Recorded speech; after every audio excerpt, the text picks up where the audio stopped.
Okay, today is March 7th, 2023, and let me get started on this Dana 30 axle that me and my boy pulled out of the Jeep, my 85 Jeep CJ7. It was about 4 months ago or so that we rebuilt the AMC 20, which is the rear differential, and swapped out the gears from a 331 to a 410 ratio using G2 ring and pinion gears. And then I also put in a heavier G2 axles in that, as well as a limited slip differential made by Auburn Gear. It's called the Grip and Lock. So in a similar fashion, gonna do the same thing here. The axles aren't gonna need to be replaced, assuming they're in good shape, but I am gonna replace the ring and pinion gears to 410 and put a limited slip differential in that as well. It's made by Spartan. It's a helical gear design. And then also change out the seals in the end of the pieces on the end of the axle here. So yesterday I recorded the passenger side, but things got a little bit long, so I'm gonna try to keep it shorter today and use this video instead. So here we go. Casper decided he didn't want to be any part of this operation, so he left the shop.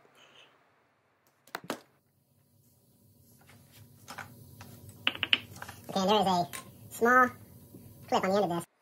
Okay, what I'm getting ready to do here is remove a snap ring that holds the locking hub unit in place.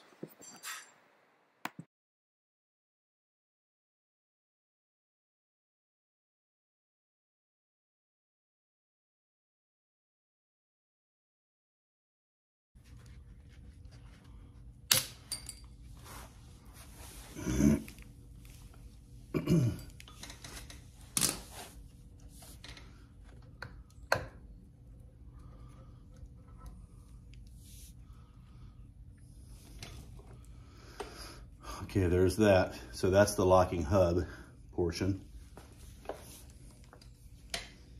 Put this back in here. Don't lose any parts.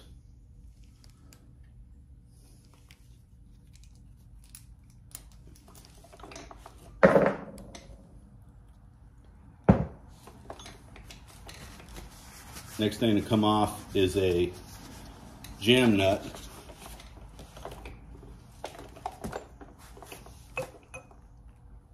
And actually there's a tab washer in here that has got the portion of it bent over that jam nut so it doesn't back off. I'll have to get that pounded flat.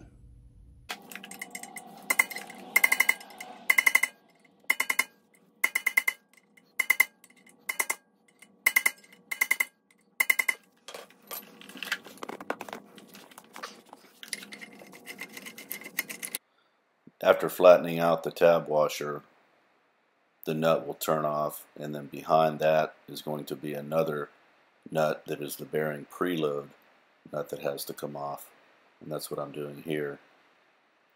Once that's off, there's a smaller tab washer behind it, and I just use a magnet to pull that out of there. And at that point, the rotor is ready to come off. Okay, the next thing I got to do, there's another tab washer in there, but I'm having a little difficulty getting to it, but I know I need to take these brake pads off so I can get the rotor off.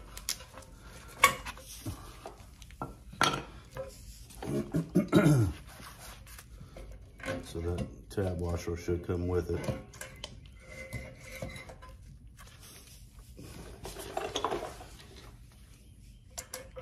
There it is. Here's the bearing.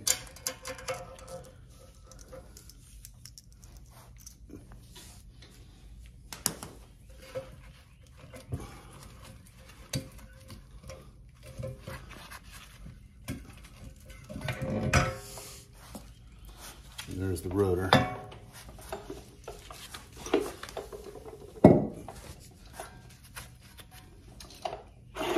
Next thing that's got to come off is this backing plate here.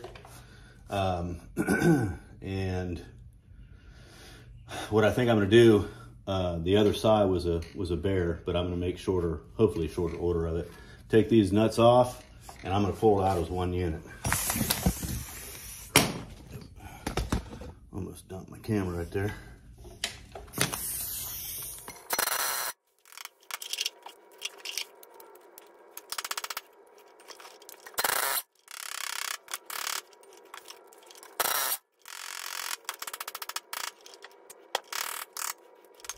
Okay, just like I found yesterday, rather than taking this backing plate off and then using a chisel to try to beat the spindle, get it to break away from the steering knuckle here, I'm gonna do what I did yesterday, and that is I'm gonna take the nuts that came off to get the rotor off of there and so forth. I'm gonna put those on. Actually, I'm gonna put the tab washer on first.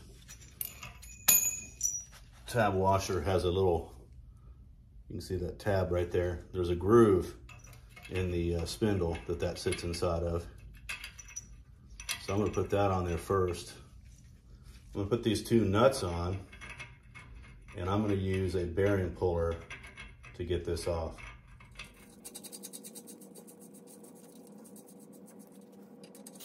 Okay, here I'm setting up to use my bearing puller. Bought it as a kit on Amazon. It was like $46. And yesterday I spent probably an hour and a half trying to get the spindle off on the passenger side to no avail. And then after scratching my head, I came up with this idea.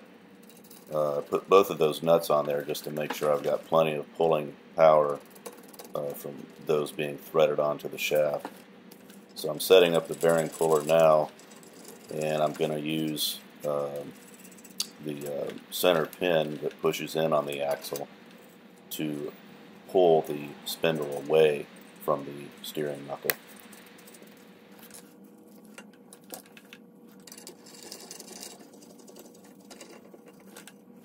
Okay, this is set up. So I've got the two nuts and the tab washer back there just as a means for the jaws of this bearing remover tool to grab hold of.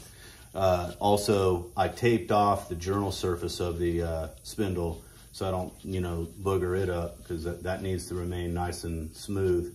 It's a nice machine surface for the bearing to ride on. So this lead screw right here is going to be screwed in against the axle itself, and by doing that, it's going to pull on the spindle.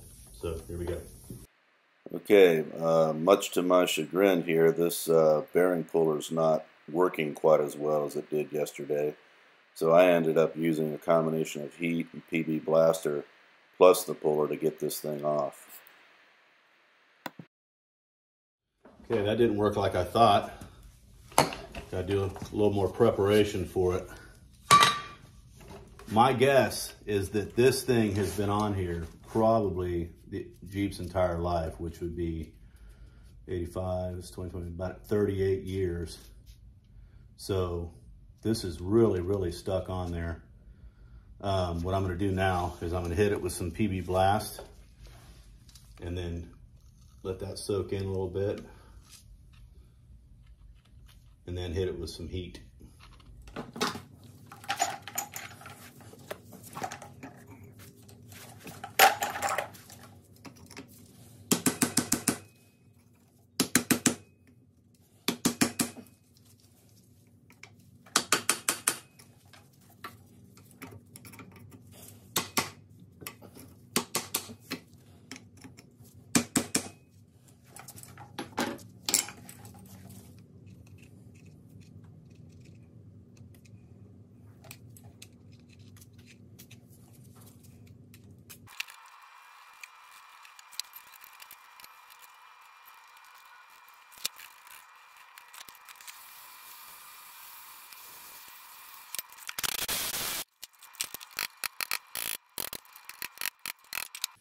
Yeah, this one's definitely giving me more fits than yesterday's did.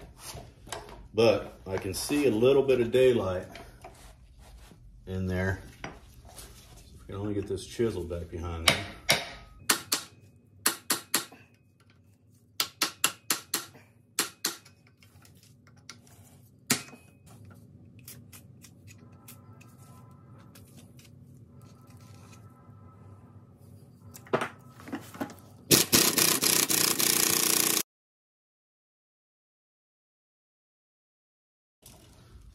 Okay, I got that off of there finally.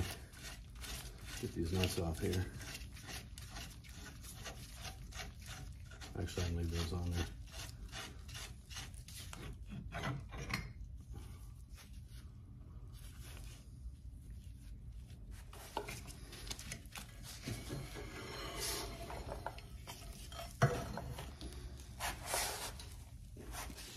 Okay, the next step on this is to get this steering knuckle off. So you got a castle nut here. It's held in with a cotter pin. And then the bottom ball joint here has a interference thread. And what I ended up doing on the last one is applied, didn't have to do it to this one, but I had to do it on the bottom one. I had to apply some heat. So I'm gonna do that. Here we go.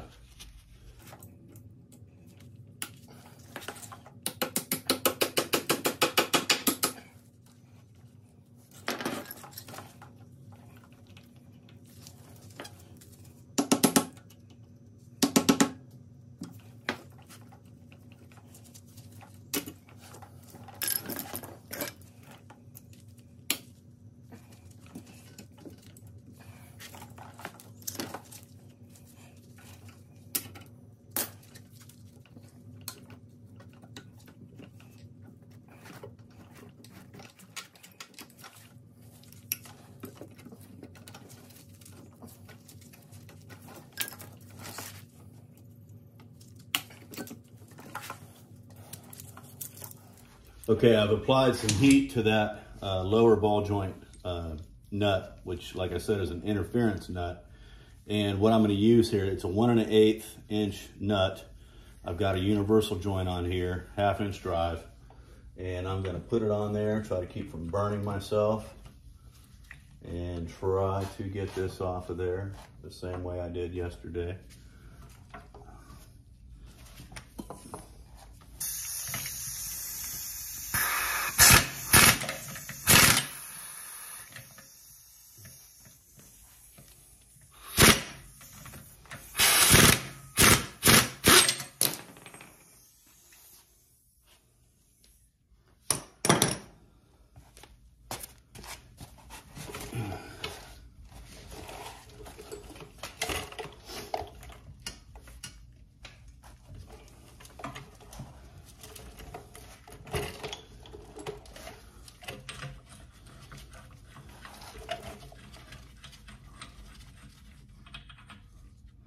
There it is. Oh, okay. Now, what I've got to do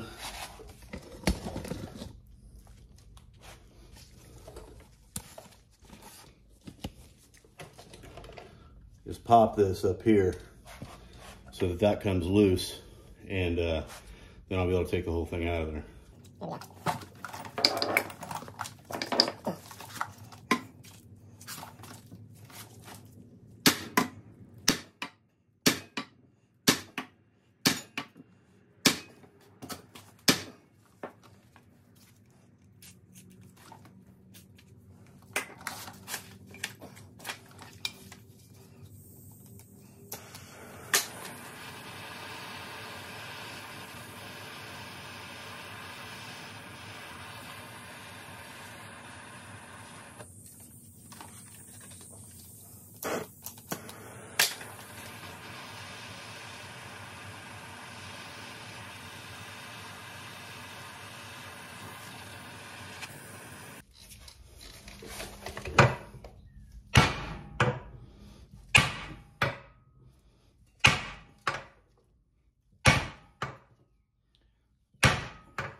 Okay, you'll notice here that somehow or other a small fire ensued, I guess from using my torch and PB blaster.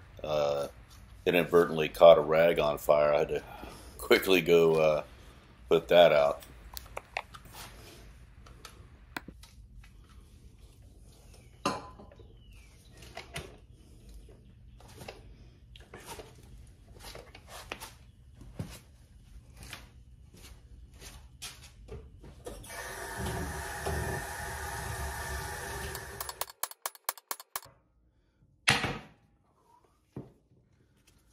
Woo!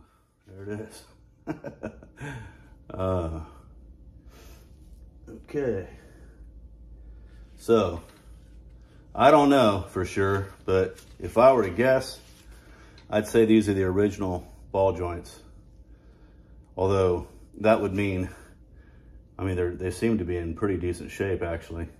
I just can't imagine it being that difficult to get out of there unless it had been in there for 38 years. But anyway, it's out. So what I have to do now is actually press the ball joints out of there. So here we go. Okay, I'm all set up on my hydraulic press. I'm just using it to hold it in place, the steering knuckle, so I can take these ball joints out. So these ball joints do not have any kind of a C-clip or anything that's holding them on, snap ring, whatever. These are just a press fit. So I've got this ball joint tool right here that I'm going to use to remove them. I've got a coupling here that's going to go over top of the ball joint, and then what I call this little hat piece. That hole in the center allows the stud of that ball joint to come through. And so I'm just going to attach this. Of course, this has a hole in the end of it. Again, that allows for the stud to come through. And I'm going to thread that, hoping to keep things where they need to be. And I should be able to press that right on through there. Make sure I got this. Yeah, it looks like it's where it needs to be. And so using my impact gun, this should make pretty short work.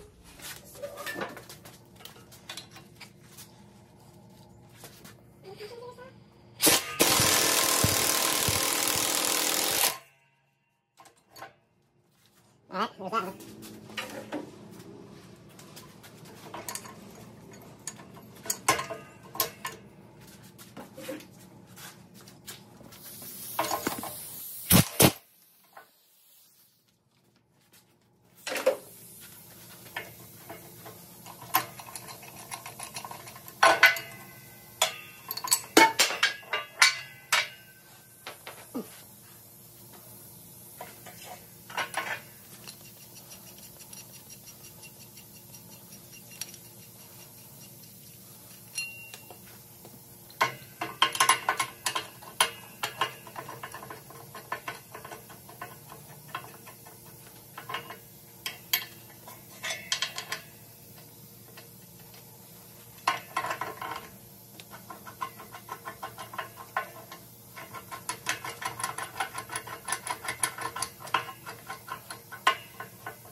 Okay, and that's it. Now it's all taken apart. I can pressure wash everything.